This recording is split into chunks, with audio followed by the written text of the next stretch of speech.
ang kapatid ko. Subalit alam kong ngayon ipagkakaloob sa inyo ng Diyos ang anumang hilingin nyo sa Kanya. Muling mabubuhay ang iyong kapatid, sabi ni Jesus. Sumagot si Marta, alam ko pong siya'y mabubuhay muli sa huling araw. Sinabi sa kanya ni Jesus, ako ang muling pagkabuhay at ang buhay. Ang sino mang sumasampalataya sa akin kahit mamatay ay muling mabubuhay. At sino mang nabubuhay at sumasampalataya sa akin ay hindi mamamatay kailanman. Naniniwala ka ba sa sinasabi ko? Maraming malalim na laman ang kwentong ito, ang usapan ni Marta at ng Panginoon.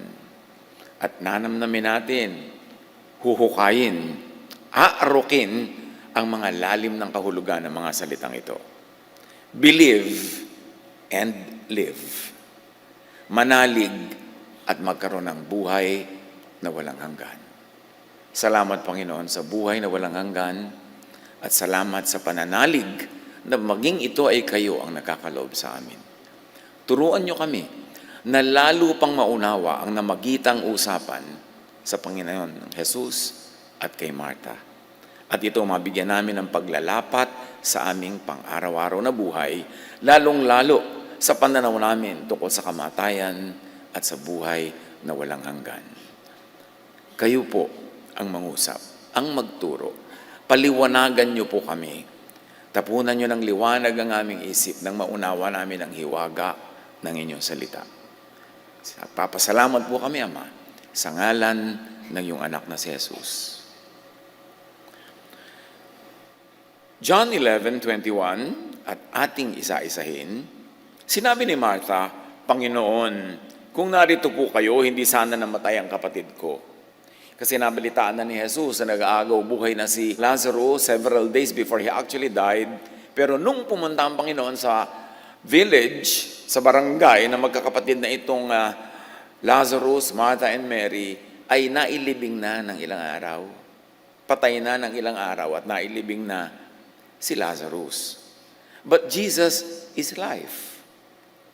And Jesus is life. At alam niyo ni Martha, sabi niya, kung narito sana kayo, hindi sana siya namatay. Pero ang tinutukoy ni Martha ang kamatayan ay yung kamatayan lang ng katawan. No? Pero maraming uri ng kamatayan at maraming uri ng buhay at buhay na walang hanggan. But in all this, Jesus is relevant. Jesus is life. Jesus sets free from the fear of death and from death itself. Ito na marahil ang pinakamatinding takot ng tao. At kahit ng mga hayop at maging ng mga halaman ang mamatay.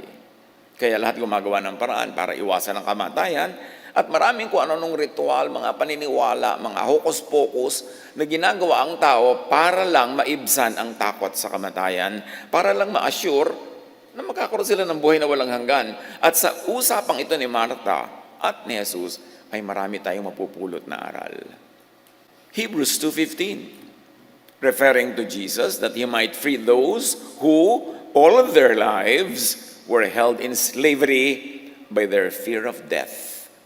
Ang takot sa kamatayan ay tinatawag na pagkaalipin, slavery. Kasi buong buhay, nagpapakaalipin talaga ang mga tao para lang maibsan ang takot sa kamatayan. At isa dyan, pagpapaalipin sa relihiyon. Kasi ang relihiyon ang number one manakot tungkol sa kamatayan. At number one ding nagtitinda ng kung ano-anong produkto na solusyon sa kamatayan para ang mga tao ay magkaroon ng buhay na walang hanggan. Ngunit kung relihiyon ang sagot, paano yun? Iba-iba ng sagot ang mga relihiyon.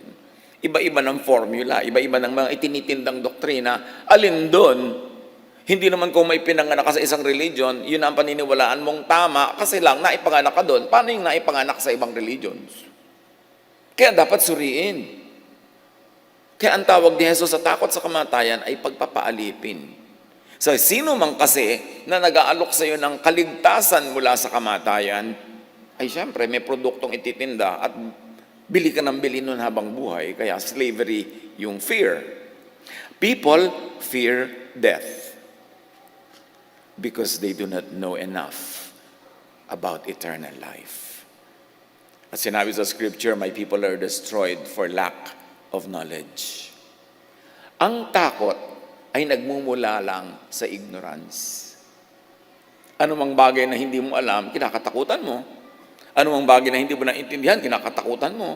Kahit mga katuruan at doktrinang bago sa pandinig ay kinakatakutan. Kasi ganun ang slavery ng tao sa fear.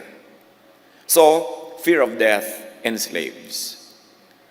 How do you set yourself free by the help of Jesus from this slavery, from this fear? Know life and the mechanics of life. Knowledge is power. Knowledge is freedom. Know life and the mechanics of life and be free from death and be free even from the fear of death. Ano mga dapat nating unawain? Marami, pero konti lang ang sisikapin nating mabuklat ngayon at sapat na yan na panghawakan para matanggal ang fear of death at maunawaan natin ang eternal life. One, life is designed. The universe is fine-tuned. Hindi aksidente ang universe. Hindi siya simple evolution, siya ay creation. At ang creation ay may creator. At ang creator ay eternal. And because we were made in the image of the creator, if the creator is eternal, therefore we are eternal. Dapat natin maintindihan yan. Tanggalin muna yung mga sapot-sapot sa ating isip na katuruan ng kung ano-anong iba't ibang relihiyon ng pananakot. Tingnan natin ang creation. Life is designed, the universe is fine-tuned. Consider yung isa sa mga rules of science, the golden ratio, or what they call the divine proportion. Hindi ko inaasahan na lahat tayo ma-appreciate o agad, maiintindihan in one sitting, kasi kumisan 4 years pinag-aaralan ng mga yan. Sapat na ngayon ay mabuklat natin para lang malaman natin, ay may ganun palang topic, para assignment, homework, pag-aralan yung mabuti para maintindihan. Nobody expects you to understand everything in one sitting, especially right now. And this is the challenge of church preaching. Limited ka, 40 minutes up to 1 hour. Paano mo ituturo ang lahat ng yan? Kaya nagiging sound bites lang eh. At ngayon, i-consider nating sound bites na assignment ninyong pag-aralan lahat para lalong maintindihan. Ang goal lang natin ngayon ay buksan ang ating isip na may mga ganun palang usapin, may mga ganun palang topic na dapat lang saliksikin. We shall flirt with some scientific principles. Know, understand, at kung nano-nosebleed, just take note now and know more soonest. Huwag matakot sa bagong nadidinig, huwag matatakot sa bagong nalalaman, because God is knowledge and God is light. Now, the golden ratio in science is a perfectly symmetrical relationship between two proportions.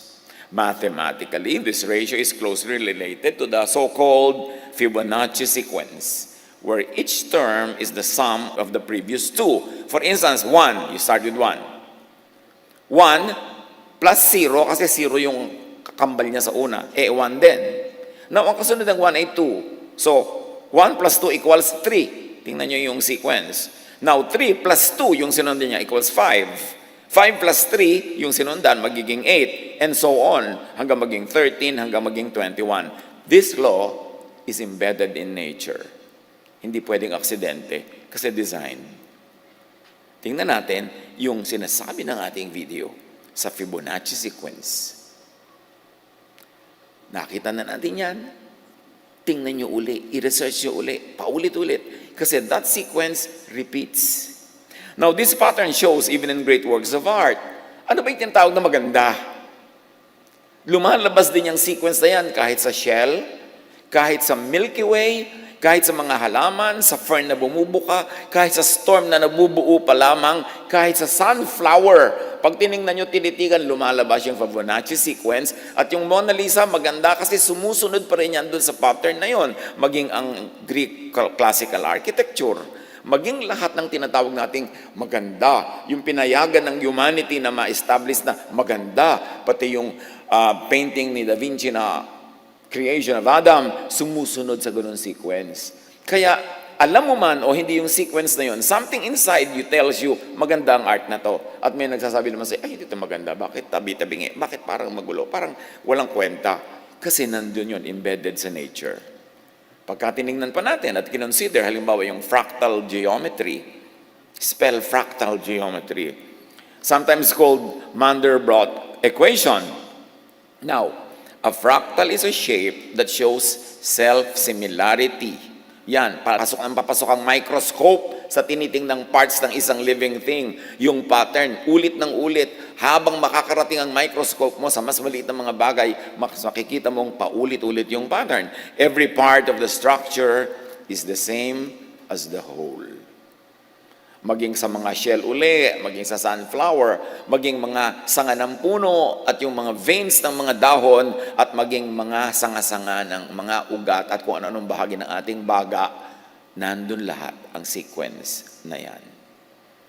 Pag binuklat mo through the microscope ang lahat, malalaman mo mayroong creator. Lalo naman, pag umakyat ka sa taas, sa kalawakan, through a telescope naman, lalong makikita mo na may creator. The microscope and the telescope are God's great prophets. Kasi inire-reveal nila ang mga hiwaga ng Diyos, na hiwaga lang yun sa hindi marunong. Pero sa marunong, hindi na yung hiwaga. It becomes knowledge.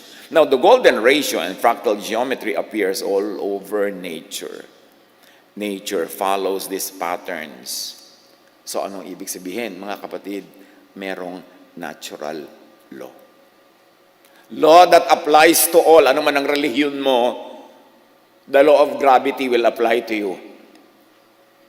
The law of physics will always apply to you. Ano man ang sekta mo. The law of velocity, buoyancy, all of this will apply. Kasi yan ang universal law. Kaya alam mo yan ang law ng God over all the laws of many religions that are competing, bangga-banggaan, laban-labanan, alin ang totoo. Siyempre, kung narrow-minded ka, ipipilit mo, yung faith mo ang totoo. Kasi yun ang faith mo. Kasi doon ka lumaki. Kasi doon ka sumali. Pero paano yung iba? Ginigit din nila yung kanila ang totoo. Alin ang universal truth that is true everywhere, every time? Scientific laws. So you know that the Creator is the scientist. Hindi magkakontra ang science at ang true faith in God. Ang kumukontra lang sa science, yung mga religions na hindi tatayo at titindig ang pangangatwiran pag niliwanagan ng science. Yun ang takot sa science at nananakot against science. Now, the chaos theory, for instance, isa pa yan. In any chaotic setting, sabi ng chaos theory, there exists a definite pattern. O may pattern na naman yan pag pumasok ka ng pumasok sa bawat maliliit na bahagi. Makikita as far as the microscope and the telescope lenses allow.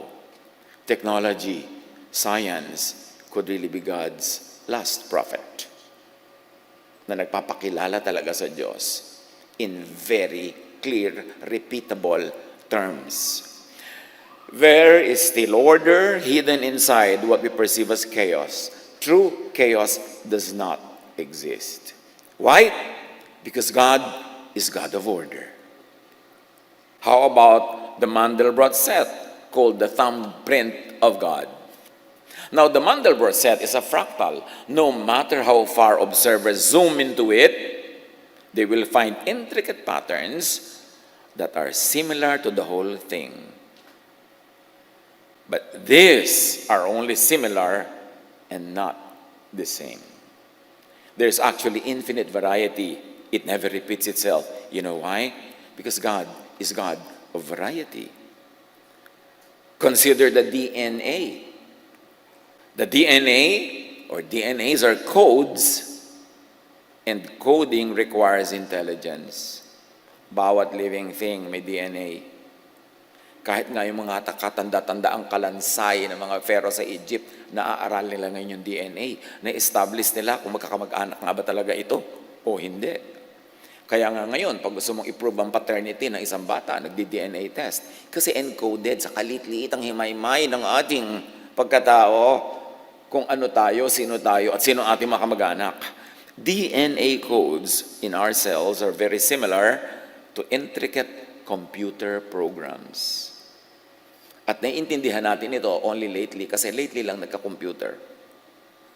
Sa tagal ng panahon, ang tawag lang dyan, hiwaga. DNA located inside the cell's nucleus is a carrier of genetic information.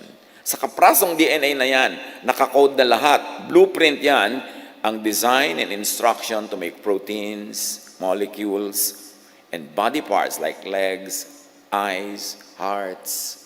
Kaya pag may bata, tinignan mo yung mata, bagong panganak pa lang, uy, kumuha sa ama. Kasi, yung DNA ng ama ang nasunod doon sa mata. Kung minsan naman, ay, ang ilong sa ina. Yung DNA ang nasunod. Magtataka lang yung ibang mga marites, bakit ka mukha ng kapitbahay? DNA ni kumpare. Bigla. Hindi yan maikakaila. Diyos ang naglagay niyan. What about Benford's Law? Yung graph na yan, ang sinasabi niyan mga kapatid. Benford's Law states that the leading digit in a number is more likely to be a small number like 1 or 2 or 3, not a large number like 7, 8, or 9.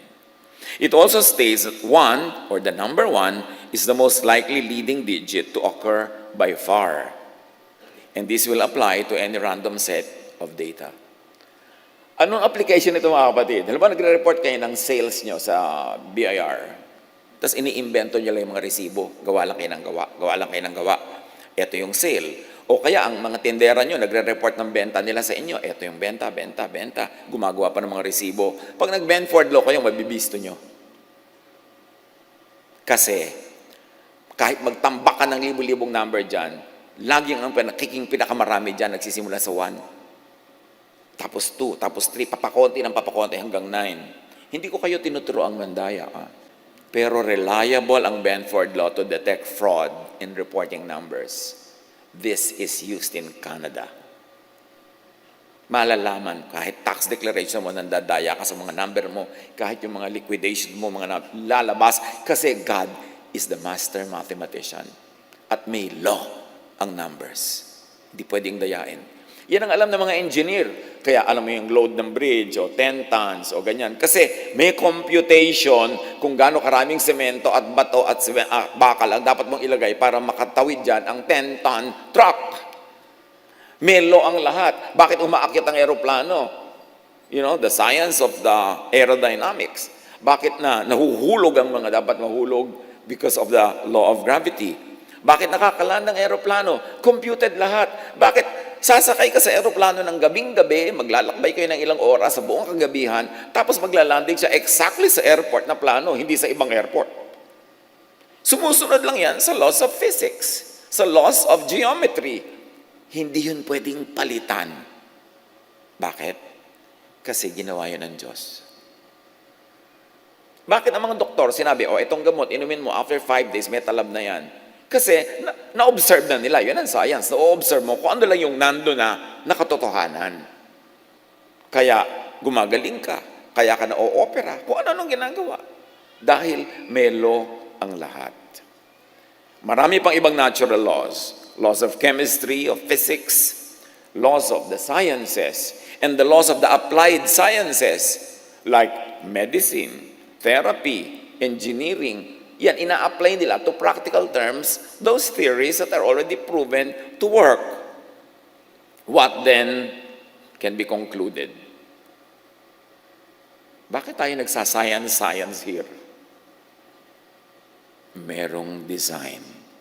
Therefore, merong designer ang lahat.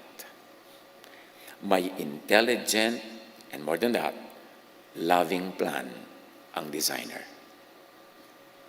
At pag naintindihan mo to, mapapawi ang takot mo sa kamatayan kasi pati yung kamatayan at post-kamatayan, plano na. Walang surprise. Jeremiah 29:11, "For I know the plans I have for you, declares the Lord. Plans to prosper you and not to harm you. Plans to give you hope and a future. That even death is not meant to harm you." Dapat yung dibdibin. Nang mawala yung mga takot na yan, yung slavery to the fear of death. Know, appreciate, and have faith on the designer's plan. At sa pagbubungkal natin ng mga scientific structures na to, tinitingnan lang natin na, oo nga, may designer. May Diyos. At hindi to aksidente, hindi kung ano-ano lang. May pupuntahan ng lahat, therefore may pupuntahan ako. At ang pupuntahan ko, ang Diyos. Tip-tipin. Apply this to death and to the fear of death. Bakit ako pa ulit-ulit sa team na to, yung fear of death and death? As a pastor for more than 4 decades, alam ko na, concluded na, ang talagang major fear ng tao, kamatayan. May sagot na dyan ng Diyos eh. Tapos nagre-religion ka ng 10, 20, 30, 40, 50, 60, 80, 90 years, takot ka pa rin, edi walang napala. Kaya kailangan makalaya. Na napakahalaga, know, appreciate, and have faith on the designer's plan na outside of religious and sectarian texts, traditions, and doctrines. Science inevitably opens to the idea na mayroong designer, creator, sustainer, na mayroong Diyos. Napakarami ng mga scientists na nagsimula as atheist, kaaral, hindi nila maiwasan ang katotohanan na may creator. Yun lang magde-design ka ng spacecraft na maglalanding sa buwan, na ilang araw na naglalayag sa kalawakan, para ma-compute mo yung mathematics na umalis dito sa Earth na umiikot at magbabiyahe all throughout the space, na hindi siya babangga sa mga ibang mga bagay doon sa kalawakan, at makakarating sa buwan na nagbabiyahe din, magkaiba ng biyahe yung Earth at buwan, na-compute mo na maglalanding talaga doon sa ganung oras, sa ganung araw. Kasi may batas na hindi maiiba. Na gano'n ang takbo ng mga planeta, gano'n ang speed, kanya-kanyang speed, kaya walang mga banggaan. May batas. Habang nag-aaral ka ng science, sobrang bulag ka na pag hindi ka pa naniwala may Diyos. Pwede kasi naman na hindi naniniwala yung mga scientists sa Diyos, yung Diyos na drawing ng religion. Kasi napakarami naman talagang drawing ng religions na hindi naman kapani-paniwala kung isa kang tao nag-iisip at marunong. Kaya dapat hanapin mo yung drawing ng natural law, because it will point to the Creator who is God. The God of the sciences is unassailable. Although the God of the religions could be questionable, kasi mga religion nga mismo, iba-iba na tinuturo eh. So alin dyan na papaniwalaan mo? Kaya mahalaga yung science. Huwag kayong matakot sa science, because God is the ultimate scientist. Job 12, 7-10. But ask the animals, and they will teach you. Or the birds in the sky, and they will tell you. So gusto mo maghanap sa Diyos? Mag-biology. Sino sa inyong laging absent noon sa biology? Hindi tuloy natandaan na ang Heterobasidiomycetidae is the scientific family name of mushrooms. Hindi nga ma-spell. While most religious laws or theologies are inconsistent, contradictory, myopic, local, and sectarian, while most religious laws point to competing prophets and theologians, natural and scientific laws are constant and universal. They point to and reveal the non-sectarian Creator. At gusto kong bigyan ng diin non-sectarian God. Ang God kasi, pinag-aagaw-agaw ng mga sekta, ng mga relihiyon, at binibigyan ng kanya-kanyang bihis, costume, itsura, drawing, at mga doktrina. No, go to the non-sectarian God of creation. At pwede rin siyang makilala sa Bible. Ang dami-daming pwede mo pagkakilanlan. Marunong ka lang dapat pumili at manuri kung ano ang titingnan. Job 12, 7-10, mag-biology ka daw. Or speak to the earth, and it will teach you. So mag-geology. Or let the fish in the sea inform you. Mag-fisheries. Mag-oceanography pa kung ibig mo. At sa pagpapatuloy ng Job, which of all this does not know that the hand of the Lord has done this? In His hand is the life of every creature and the breath of all mankind. Ang ganda ng realization. Napakaraming magagandang mapupulot sa Biblia. Marunong ka lang tumingin kung saan. Psalm 19:1, the heavens declare the glory of El, or of God. You know, in the original Hebrew of the Old Testament, it is El that is used. In the English translation, it becomes God. And that's when it becomes very contestable to many people. But all the original Hebrew verses say El when they mean God. The heavens declare the glory of El, and the sky displays what his hands have made. Mag-astronomy. Kahit daw sa astronomy, makikita mo ang maker. What we have is not accident, is not chance, but creation. And we are the crowning glory of that creation, at least from our point of view. Now, understand, as we have been saying, life and the mechanics of life. And one important truth is that the Creator is eternal. God does not die. Jesus, the man, died.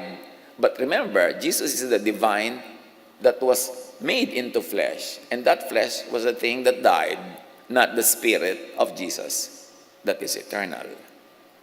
Romans 1:20, for since the creation of the world, God's invisible qualities, his eternal power, had been clearly seen, being understood from what has been made. Ang linaw ng sinabi ng Romans, ang pagpapakilala ng Diyos ay sa pamamagitan ng kanyang nilikha, mga bagay-bagay na nakapaligid sa atin, not from religious and sectarian theologies. Pag diyan ka nagpadala sa mga religious and sectarian theologies, dahil iba-iba yan, malilito ka talaga. Gusto mong makilala ang creation, kilalanin mo yung creator. Paano mo kilalanin yung creator? Through the creation. Through what has been made. Through the material world. Because creation reflects the creator. Even we are made in God's image. And that is not meant to be physical. We are made in the spirit, or in the image of the Spirit, in the nature of the Spirit of God. Creation reflects the Creator more than competing theologies. 1 Timothy 1:17, now to the King eternal, immortal, invisible, and may I add, but visible through creation. You want to see God, you cannot see God in truth because God is Spirit. But if you want to see God, at least, even on lower terms, look at the physical world, the universe, because imprinted doon yung character ng Creator. Now, creation is eternal, therefore we, His creature, have eternal life. Iba-iba ang sasabihin sa inyo mga religion tungkol dyan. Magkaka-eternal life ka lang pag sumali ka sa kanila. Paano kung 4 na religion nagko-compete? Saka sasali? Maniniwala ka na membership ang nagsisave? Paano yung hindi naging member? Naniniwala ka ba na ang Diyos ay may religion? Na pwede siyang ilagay sa loob ng isang relihiyon at nandun lang siya, wala doon sa iba? Yan ang mga kilala sa kasinungalingan ng mga relihiyon sa pagbebenta nila ng kaligtasan through their franchise. Dapat kung nag-aaral ka talaga, matagal ka na nag-aaral, gumraduate ka na sa ganung pang grade 1 na pag-iisip. Maintindihan mo ang Diyos in a higher way of understanding. Pakaisipin yan pag natatakot pa about death. Refer more to the laws of creation, of nature, and less to the laws of competing religions. Huwag kayong maging overly loyal sa isang relihiyon dahil doon lang kayo pinanganak.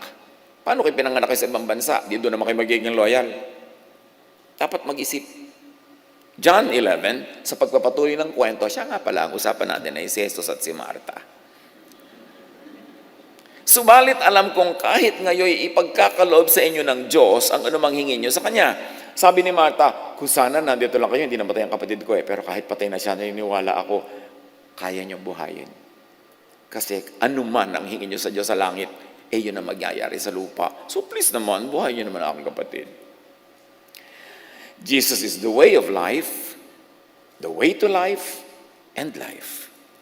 Now, understand eternal life and the way to eternal life through creation and through the laws of nature and science.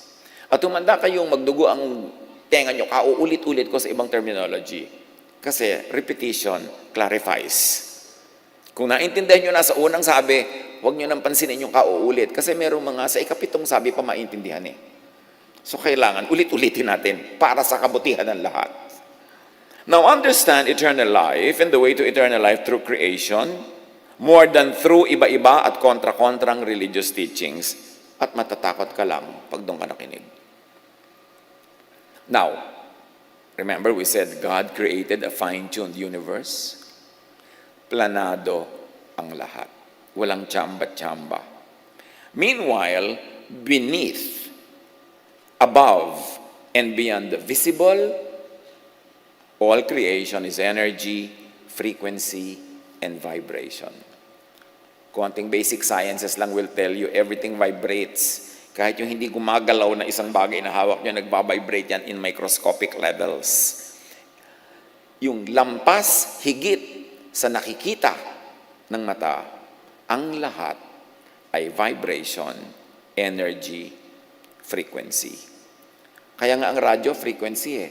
Nagtataka kayo, bakit yung boses ng artista ng radyo na nando sa malayong studio ay lilipad sa himpapawid, madadakma ng radyo nyo at dadalhin sa tenga nyo yung boses niya, di ba? Kasi yung boses, more than what you can see and what you can hear, vibration yun eh, frequency. Kaya pag yung radyo nyo, dinala nyo sa frequency 702, madidinig nyo DCIS. Pero iurong nyo lang ng konti, iba na madidinig nyo. Kasi ibang frequency na yung pinupuntahan nyo. Ngayon, lahat may frequency. Pag naka-tune in ka sa frequency ng Diyos, can you imagine what will happen? Kaya dapat na-develop natin lahat yan, may frequency. Nothing rests, sabi ng science. Everything moves, everything vibrates. John 4:24, God is spirit, sabi ni Jesus. And His worshipers must worship in the spirit and in truth. So, espiritu ang Diyos. And in the spirit world, it's all vibration, frequency, energy. Yun yung mga na-discover ni Tesla, ni Nikola Tesla, energy. Na pwede pala ang wireless power makarating kahit kanino, pero pinigil lang yan ng mga gustong magbenta ng power. Kaya kailangan may wire para dadaan ka sa wire nila. Ganun yan yung mga relihiyon. Kailangan dadaan ka sa kanila. Franchise lang yan eh. Now, God, the Creator, has and is Spirit. Therefore, God, the Creator, who is not matter, who is not physical, but Spirit, is supreme energy, frequency, and vibration. Hindi yan pagtampalasan sa kadakilaan ng Diyos. Inuunawa lang natin sa ibang pananaw. God is not a man, sabi ng Hebrews 23:19. God is not a white-bearded lolo na nakaupo sa mga ulap at may hawak na kidlat para tudlain ang mga nakakainisan niya. Yan ang drawing ng religion. God is not a man. Kaya hindi tayo dapat mag-confine sa mga religious images kasi puro images yun ng humans. Yung mga lahat ng mga divine personalities represented as humans. Hindi nga human ang Diyos, hindi nga man. So misrepresentation yun na God. Repeat, God, the Creator, has and is Spirit, therefore is supreme energy, frequency, and vibration. The energy, the frequency and vibration of God is love. Imagine God and love as a spiritual and invisible power, energy, vibration, and frequency, only manifesting in the material world through many acts of love. But love is an idea. Love is a concept. Therefore, love is frequency, energy, vibration. And God is love. I-correlate nyo yan. Magkakadugtong yan. Only understood by those who will really plumb the depths of the many angles of truth. In the spirit world, it's not physical or material or anthropomorphic. Hindi kamukha ng tao. It's spirit. Ang usapan spirit, energy, vibration, frequency. Ang Creator ay energy, frequency, power. Therefore, ang creation ay ganun din because we were made in God's image. Our true essence is not our nose, not our eyes, not our body, not the color of our skin, but the Spirit in us.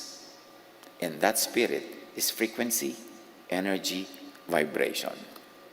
When the body dies, that spirit is released and it goes back to God, who is the true frequency and energy and vibration. But even while you're alive in the body, the spirit can already align with the Spirit of God. At yan ang sinasabi ni Jesus, that you can be the kingdom of God. The kingdom of God is in you. It's not in the stone temples. It's not on mountains. It's not in places of worship. You are the temple of the Spirit of God. So pagka tumugma na ang frequency mo, ang vibration mo, ang energy mo sa frequency, energy, and vibration of God, nakakabit ka na sa God, nakakonect ka na sa eternal life. Kaya sabi ni Jesus, if you are in me, though you die, you do not die. Or though your body dies, you live again. Paulit-ulit si Jesus sa tema na yon. John 5:24, you cross from death to life. And that energy, that frequency and power and vibration is love. That's why love is the greatest. Sabi ni Paul, na-realize niya to So faith, hope, love abide, these three. But the greatest is love. Why? Because God is love. The vibration of God is love. And if you are loving, no matter what your religion is, you vibrate in the frequency of the Creator. Therefore, eternal life is in you. Masyadong esoteric, pero spell esoteric. Kaya sabi ko, pag-aralan nyo to, hindi ito matatapos ngayon lang. Pero sasagot din ito ang napakaraming tanong na hindi nasasagot ng isang katerbang katekisim. Kailangang pagsikapan.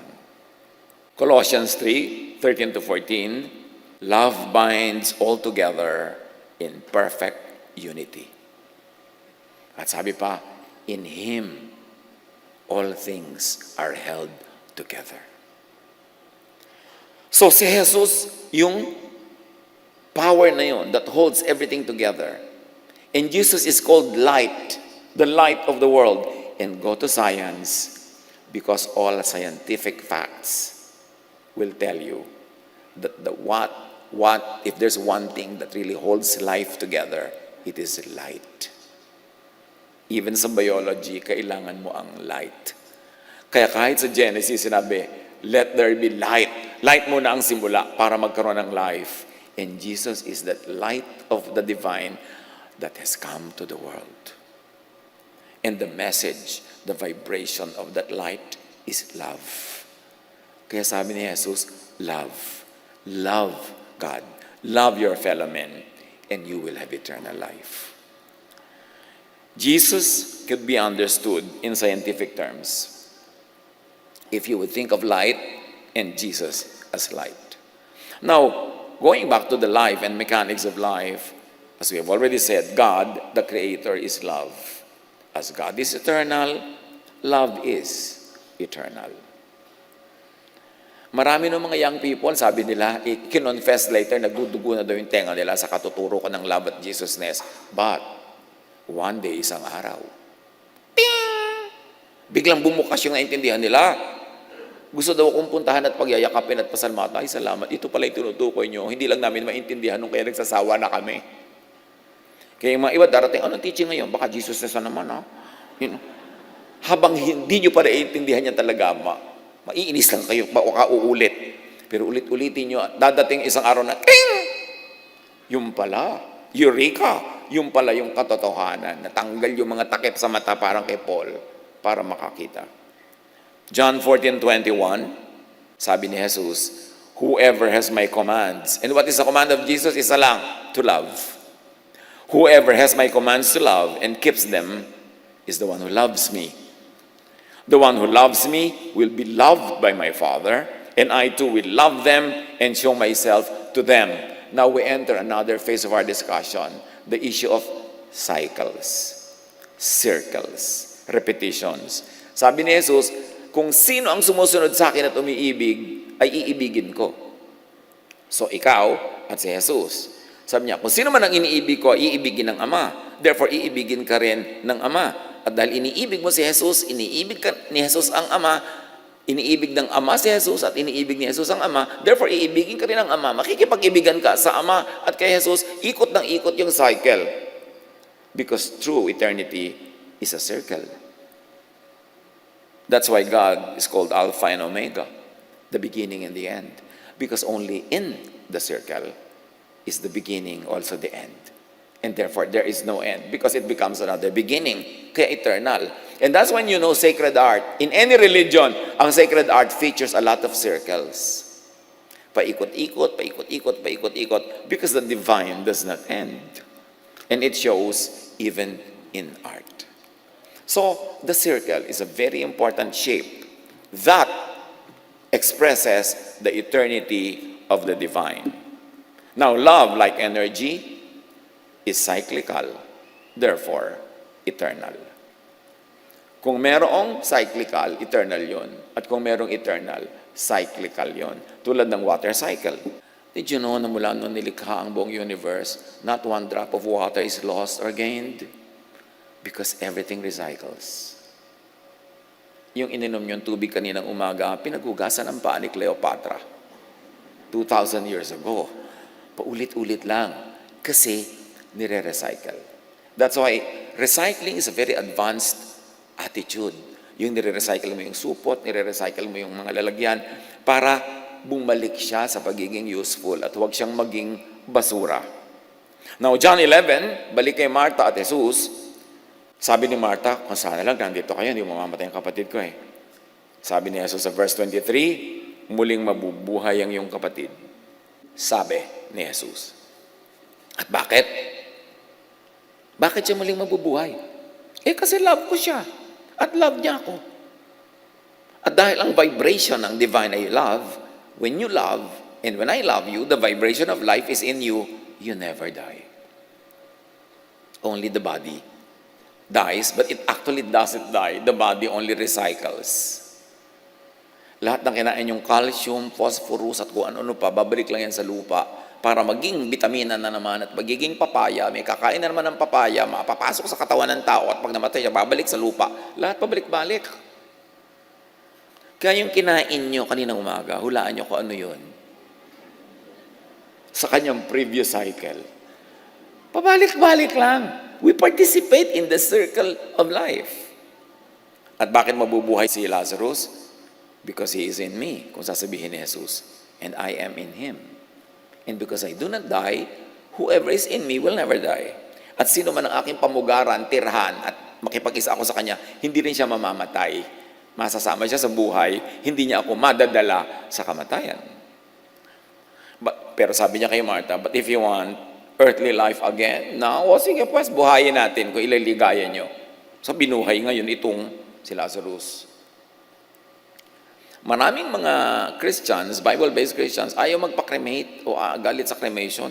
Dahil paano ako mabubuo ulit pag bumalik ang Diyos? Problema na yan ng Diyos. Sa palagay mo ba, pag inilibing ka ng buong katawan, hindi ka kulang, tinanggal na nga nung ikaw ay inimbalsa mo, tinanggal yung mga laman loob mo, di kulang ka na rin. At kung kinain na ng mga uod yung katawan mo, yung mga uod ang dami-dami, sila ngayon ang bubuuin uli para mabuo ka. Huwag mo problemahin yun. Dahil si Lazarus nga binuhay sabi nga nung magkakapatid, may amoy na po, huwag na natin buksan ang libingan. Matagal na siyang patay. Hindi naman kasi uso na yung balsa mo, may amoy na. Anong amoy-amoy? Kaya kang i-reconstitute ni Jesus. No matter what your situation. Kaya kung gusto mo magpa-cremate, go ahead. Ang clean-clean, hindi na nakikita yung bangkay mo, tinitingnan po ng mga nakikipaglibing, ay, nangingitim na ang kuko. Yung iba, tinitingnan mo lagi yung kuko ng bangkay. Ay, may hawak na pera. Kung ano-ano pang magiging issue tuloy dahil nandun yung katawan mo. So, mabuti pa nga yung clean na clean Although I don't endorse it. Wala naman ako ibinibentang cremation, insurance. Pero, huwag kayong magpadala sa ganung mamunting bagay. Hindi yun ang issue. The issue is, do you have eternal life? Do you have Jesus in you? And no matter what your religion, if you love, you transcend those sectarian divisions and go above it and become universal, and you join the Creator who is non-sectarian. And that Creator vibrates in love. So vibrate in love. Now, to be in the realm or the frequency, vibration, and energy of the Creator, meaning to be in the kingdom of God or of kingdom of heaven, be in the realm, be in the frequency, vibration, and energy of love. Ang daming parenthetic phrases. Let me simplify. To be in the realm of the Creator, to be in the kingdom of God, be in the realm of love. May nangyayari sa spirit mo na nagbabibrate kasabay ng vibration ng love, which is the vibration of God, because God is love, so pumapasok ka sa circle of eternity. John 15:10, if you keep my commands to love, you will remain in my love. Meaning, you will remain in me, you will remain in life, you will remain in eternity. John 3:16-17, for this is how God loved the world, or this is how God gives eternal life. He gave His one and only Son, that everyone who believes in Him, meaning who believes in His message, which is love, will not perish, but have eternal life. Why? Because love is the greatest. Now, the law of conservation of energy says that all matter must cycle in order to continuously exist. Di ba, ipinasok na nga tayo ni Jesus sa discussion ng cycle? Ikaw, si Jesus, ang Ama, pupunta sa iyo, pupunta ka kay Jesus, magiging isa kayo in a circle. Love cycles and recycles. Love is give and take. Kaya pag may nagtatanong, in love po ba ako talaga? Sabi ko, re-reviewin ko, ano ko, hindi ka in love kasi puro ka take. Give and take ang love. Mahal po kaya ako ng aking nobyo? Nagbibigay ba sa'yo? Take po ng take. My boyfriend gets and forgets. Well, I give and forgive. Hindi love yan. One way yan. Kasi love is two-way. And only a two-way love will remain forever. Kaya yung mga mag-asawa ko minsan, you fall out of love, unti-unti, dahan-dahan. It takes years bago mo ma-realize na hindi ko na pala tumahal. Bakit? Kasi walang cycle, walang two-way. Puro ako na lang ng ako ang nagpapasensya, ako na lang ng ako nasasaktan, siya na lang siya ang masarap ang buhay. Lalayo ang loob mo, nawawala yung love. Kaya yung love is two-way. Love is cyclical. And if it is cyclical, it will be forever. It will be for life. Because if it's a cycle, if it recycles, it will be eternal. The first law of thermodynamics says, energy cannot be created or destroyed. Nalaman nyo na yan ng grade 4 science pa lang, kundi kayo absent. Energy cannot be created or destroyed. It can only be transformed from one form to another. So ikaw, hindi ka madedestroy. You will only be transformed.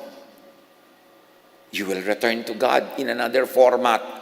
Huwag nyo naman paniwalaan yung mga karton ng relihiyon na pagbalik mo sa Diyos, nandun lahat ng mga kamag-anak mo, nakakimuha na pa rin ang lola mo, nakaduster ang nanay mo, naka-jogging pants yung kuya mo, at may reunion kayo doon na parang yung barangay nyo, inilipat lang sa Pasay to heaven. Ganun kasi i-oversimplify ang relihiyon eh. Ay, may reunion tayo. Ay, nandun po ba lola ko? Siyempre, nandun lola ko. Magkagawa po din po kaya sa Nata de Coco? Siyempre, you mean to say, may Nata de Coco din sa eternity? Lahat physically lilipat? No. Matatransform ka, we will be changed. At ang matitira sa'yo, yung essence mo, yung vibration, yung frequency, yung energy. Alam nga naman ganyan. Kaya ang tanong ng iba, paano po ako ngayon? Baldado po ako. Baldado po ba ako sa eternity? Siyempre, sagot naman ng Pollyannish religion, hindi, gagaling ka na. Ano pang edad ko? Kasi ayoko po ng itsura ko ngayon. Gusto ko yung itsura ko noong ako'y 20 anyos. Sabihin natin sa Diyos, ibalik ka sa 20. So, merong iba-iba na naman. Ang gulo-gulo. Kasi hindi naman tayo ganito paglipat eh. Kaya ko ipinipilit ngayon, intindihin nyo that this is all frequency, this is vibration. Hindi ito physical being. Lalampasan mo yan. Kung hindi man natin maintindihan lahat yan ngayon, ipasa Diyos mo na lang. Hindi mo nga naintindihan nun yung geometry, pumasa ka pa rin eh. Kaka-graduate ka pa nga. Di ganun din yung spirituality. Hindi mo kailangan maintindihan lahat. Tanggapin mo na lang, alam yan ng Diyos. Tapos, ang mahalaga, love na lang. Kasi yun ang kaya natin maintindihan. At hindi mo man maibatid ang mechanics noon, it is what will bring you to eternal life. God said that. Jesus said that. The Bible keeps repeating that. At physical death, what happened? Sabi ng Ecclesiastes 12:7, the dust returns to the ground it came from. Ibig sabihin, the body recycles to become stardust again. So huwag mong asahan na yung ganyang-ganyang katawan mo ang pupunta sa eternity because your body will be left behind. Babalik yan into chemistry, into elements of the earth para pakinabangan uli ng earth, para ma-recycle. Yung spirit mo ang pupunta sa Diyos. Yung spirit na galing sa Diyos na nakisanib sa katawang lupa mo. Pero yung katawang lupa mo, hindi talaga ikaw yan. Yung vibration mo na galing sa vibration ng Diyos. Yung frequency mo na nagkakaintindihan kayo ng Diyos. Kaya sabi ni Jesus sa prayer, okay, mag-pray ng maraming words. Let your prayer be short. Because if your frequency is with God, hindi mo pa sinasabi, nakarating na sa Diyos. Beyond words. Kasi ang usapan nyo in frequency, not in human language. Kaya ayaw ni Jesus ng napakaraming prayer Kasi bumababa sa earth yung kahulugan ng prayer, hindi tumataas. Kailangan makalampas yan sa physical realm at maging vibration. Yung vibration, mga kapatid, di ba kung minsan may tao, nakita mo, parang mabigat ang dugo ko sa kanya. Yung nagbebeso-beso yung katawan nyo, pero yung mga kaluluwa nyo, nagsasampalan. Alam nyo kung bakit? Ang nag-uusap doon, vibration Nabi-visualize yun na yung vibration. Di ba? Hindi yun ginig-ginig na gano'n. Hindi. Merong katotohanan na hindi kita ng mata. Pero ang espiritu nag-uusap. Meron naman, na-meet mo pala siya, ang gaan-gaan ng dugo ko sa kanya. May ganon. Kasi yung espiritu mo, mas maraming alam kaysa sa utak mo. Kaya nakikinig ka sa discernment. May nagsasabi sa'yo. At yun yung vibration. Now, Ecclesiastes 12:7, the dust returns to the ground it came from at death, and the spirit returns to God who gave it. Meaning, the spirit recycles to energy, to vibration, to frequency of the Creator. And you become completely one again because now you are no longer encumbered, you are no longer limited by the physical body.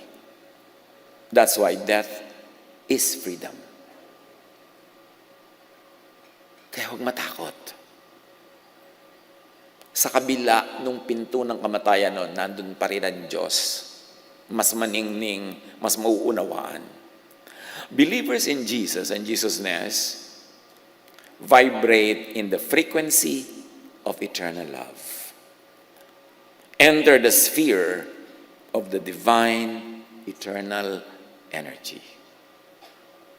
Hindi yan hindi yan new age.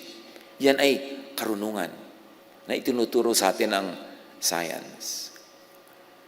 Believers in Jesus are born again, recreated, recycled into eternal spirit, eternal life of the divine. John 11:24, sumagot si Martha, alam ko pong mabubuhay muli sa huling araw ang aking kapatid. Sinabi ni Jesus, anong huling araw ang pinagsasasabi mo dyan? Ako ang muling pagkabuhay at ang buhay. Ako, hindi ang future event, hindi ang religious dates, hindi ang Jewish belief, hindi ang katuruan ng kung ano-ano dyan. Ako mismo ang buhay at ang buhay na walang hanggan. Kahit kailan, pwede ako magbigay ng buhay. Kahit anong paraan, pwede ako magbigay ng buhay. So huwag mong hintayin yung huling araw. Sabi niya, ako, hindi ang huling araw, ang buhay. Ako ang muling pagkabuhay at ang buhay.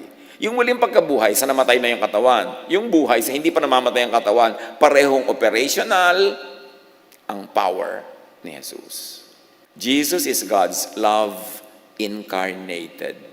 Di ba ang pag-ibig nga ay frequency? O paano ngayon? Naging tao si Jesus. Pero beyond that tao, beyond that katawan is the universal spirit of the Word who was made flesh.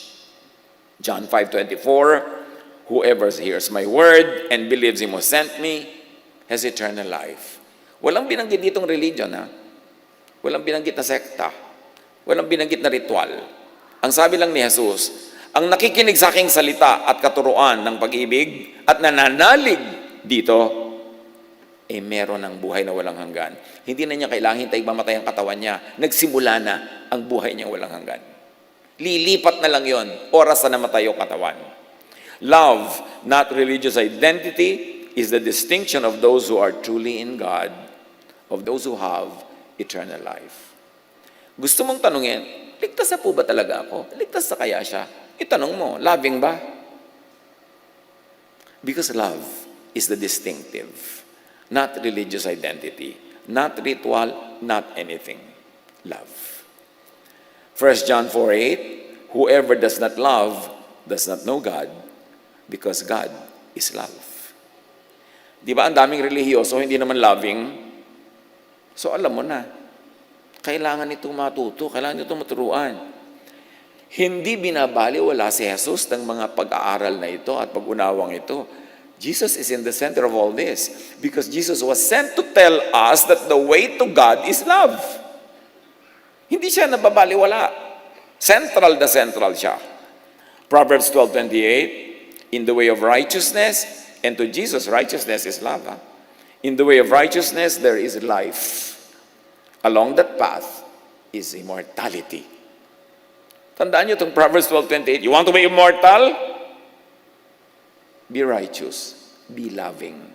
Hindi ito be righteous according to the law, but be righteous according to the command of God through Jesus, love. Eternal life is in Jesus, in love. John 1:12, to all who did receive Him, meaning who received His love, to those who believed in His name or in His teaching of love, He gave the right to become children of God. Therefore, He gave the right to become eternal. Yung kasing maraming mga religious work, pag sinabing, ipatanggap natin si Jesus. Pero ang totoo, ang ipinapatanggap ay law. Ang ipinapatanggap ay religious tradition. Kunwari, ipinatanggap si Jesus, pero pag dilat mo after the sinner's prayer, isang tambak na law ang ibibigay sa'yo, at actually, yun pala talaga ang agenda.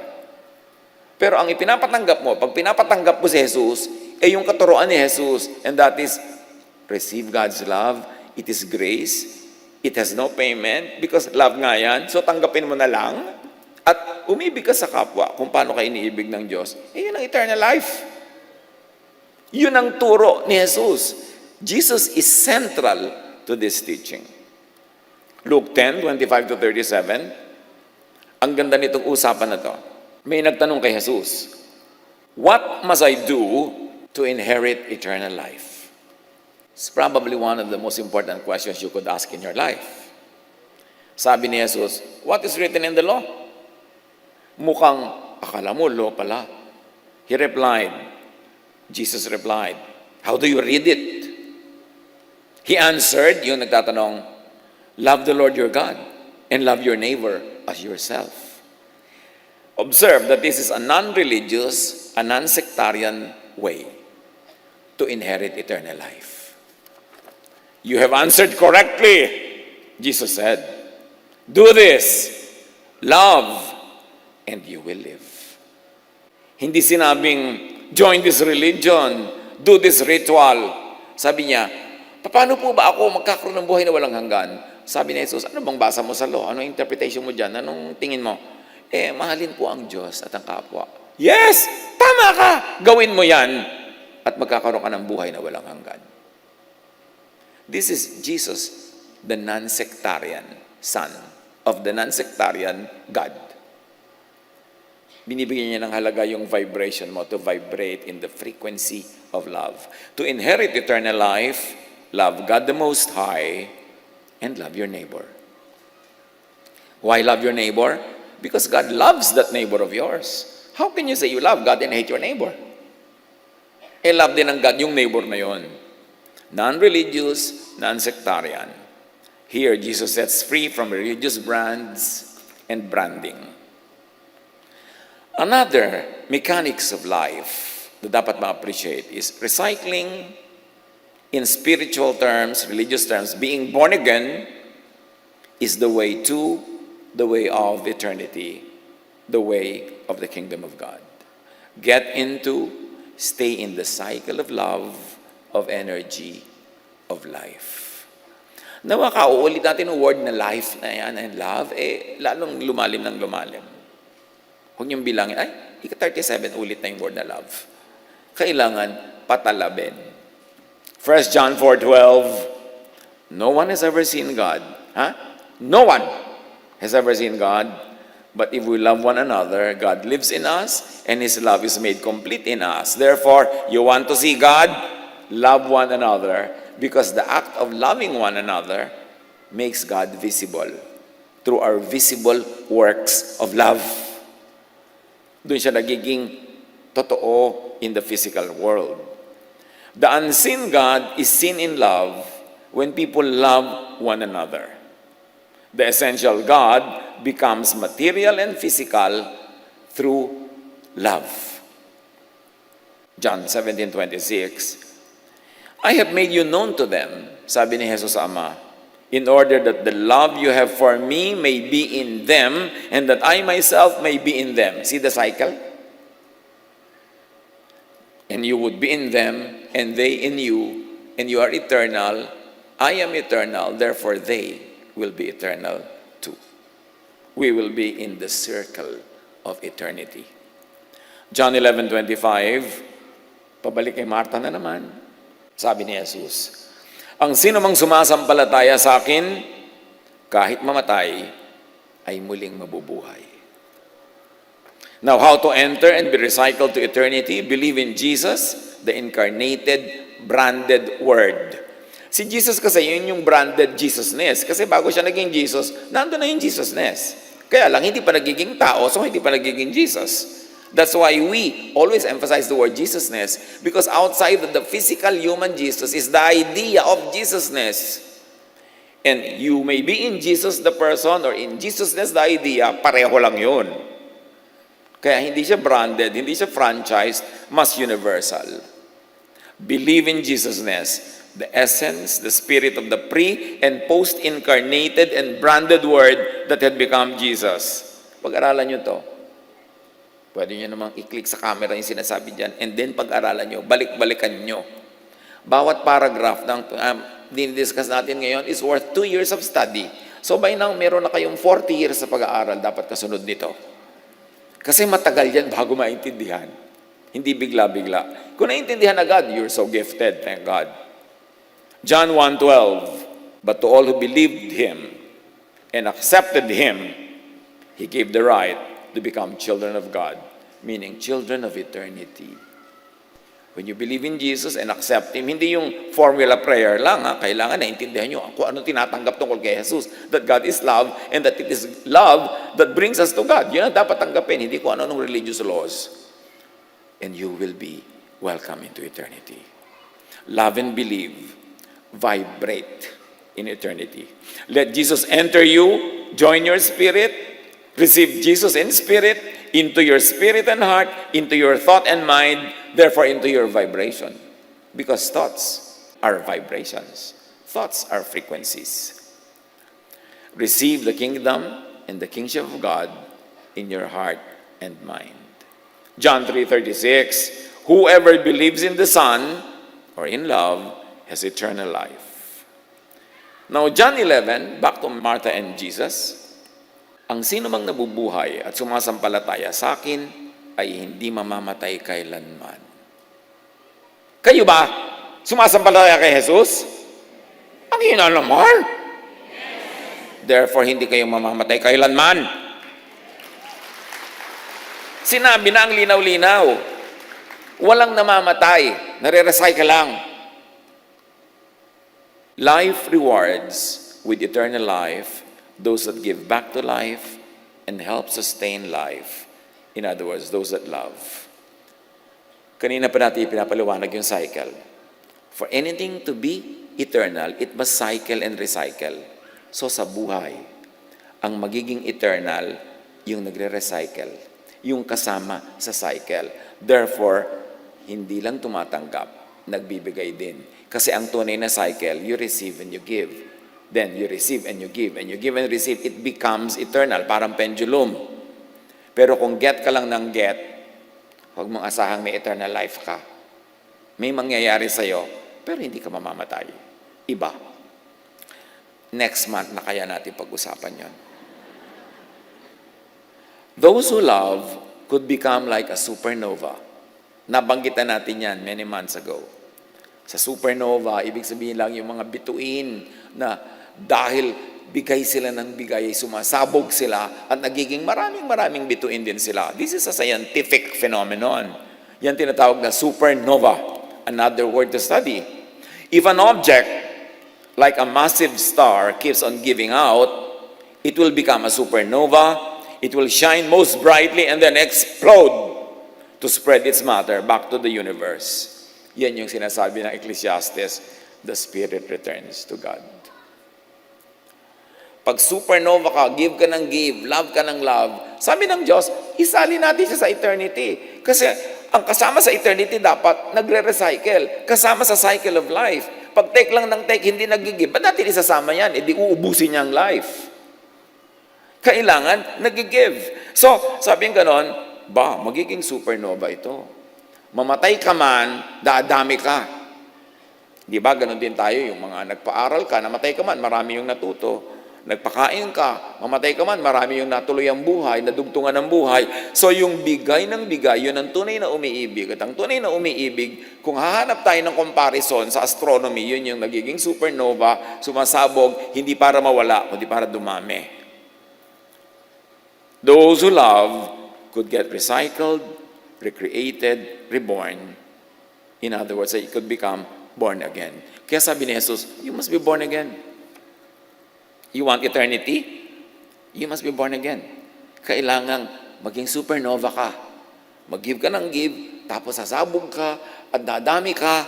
Yan yung nagkakaroon ka ng buhay na walang hanggan. Kasi buhay ka pa, nagpapatuloy ang buhay mo dun sa mga inibig mo, minahal mo, pinakain mo, kasali ka sa circle of life.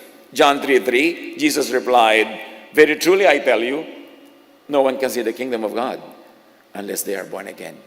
Unless they are born from above. In other words, unless they are recycled, unless they become supernova. Proverbs 11:30, the fruit of the righteous is a tree of life, and the one who is wise saves lives. The one who is wise recycles life. The one who is wise gives and receives. The one who is wise loves, and therefore will be eternal. Look at Jesus. Look at Jesusness. And look at Jesus as believers as supernovas. John 12:24-25. I tell you the truth. Ito yung in biology, ito naman yung equivalent ng astronomy, supernova. Sabi ni Jesus, I tell you the truth. Unless a kernel of wheat is planted in the soil and dies, it remains alone. But its death will produce many new kernels, a plentiful harvest of new lives, of recycled lives, of stars, if you must. So sinasabi ni Jesus yung principle, mamamatay man niyang mga trigo na yan, hindi talaga yan mamamatay kasi magtutubuan ng napakarami mga ibang trigo na nabuhay dahil siya'y namatay. Ganon din ang ginawa ni Jesus, namatay, maraming nabuhay. So dapat sa iyo mambuhay, maraming mabuhay. At mamatay ka man, mabubuhay ka uli. Pero kung nabubuhay ka, wala ka man lang minahal, wala kang tinulungan, sabi ng Diyos, ay, tanggalin to sa cycle kasi abala lang. Kasi sayang lang. Hindi siya nagpa-participate sa recycling of life. So dapat mawala siya sa cycle kasi abala siya.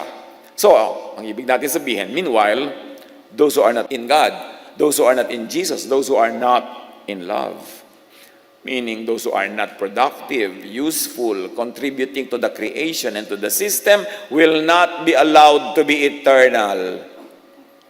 So, hindi lahat magiging eternal. Merong mga hindi magiging eternal. Bakit? Hindi sila isasali sa circle of eternity kasi sayang lang. Hindi sila kasama sa recycling. Wasteful.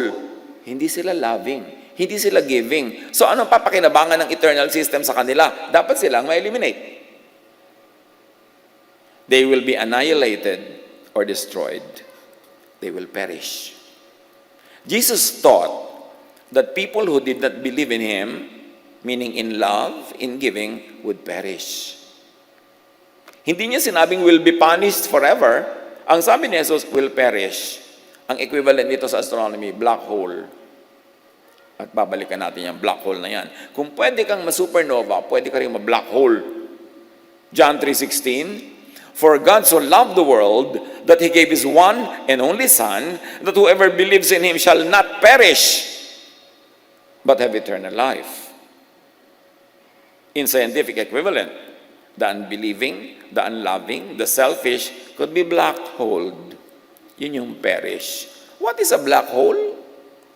If an object, like a massive star, keeps on taking and taking matter by its gravitational pull without giving out, it will become a black hole, a region of darkness and nothingness. Ganun ang nangyayari sa hindi loving. Kaya dapat unawain ang teaching of love. Matthew 25:30, sabi ni Jesus tungkol sa mga ganito, throw that worthless servant out